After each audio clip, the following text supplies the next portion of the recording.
تیسری جنگ عظیم اور دجال، قسط نمبر 2، مدینہ شریف سے آگ کا نکلنا۔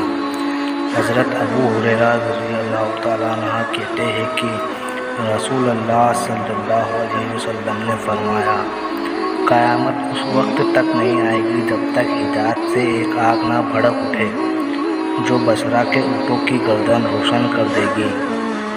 صحیح بخاری حدیث نمبر 7178۔ اس حدیث میں جس آگ کا ذکر آیا ہے اس آگ کے بارے میں حافظ ابن کثیر اور دیگر مورخین کا کہنا ہے کہ اس آگ کے نمودار ہونے کا حادثہ پیش آ چکا ہے۔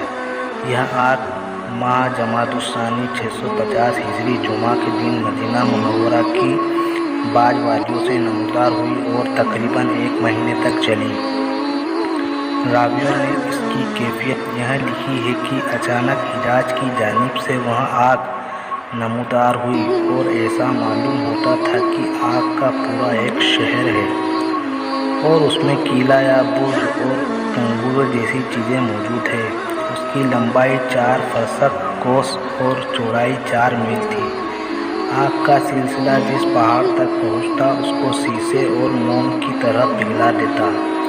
اس کے شعلوں میں بجلی کی کڑک جیسی آواز اور دریا کی موجیں جیسے جوش تھا اور یہ محسوس ہو رہا تھا جیسے اس کے اندر سرخ اور نیلے رنگ کے دریا نکل رہے ہوں۔ وہ آگ اسی کیفیت کے ساتھ مدینہ منورہ تک پہنچی، مگر عجیب بات تھی کہ اس کے شعلوں کی طرف سے جو ہوا مدینہ منورہ کی طرف آ رہی تھی وہاں ٹھنڈی تھی۔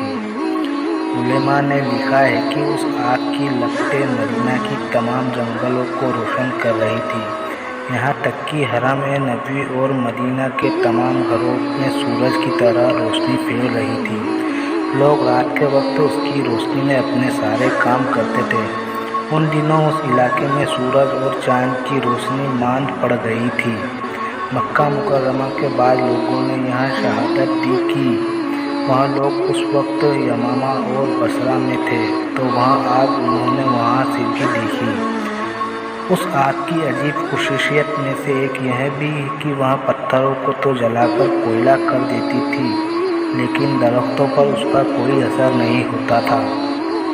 کہتے ہیں کہ اس جنگل میں ایک بہت بڑا پتھر تھا جس کا آدھا حصہ حرم مدینہ کی حد میں تھا اور آدھا حصہ حرم مدینہ سے باہر تھا۔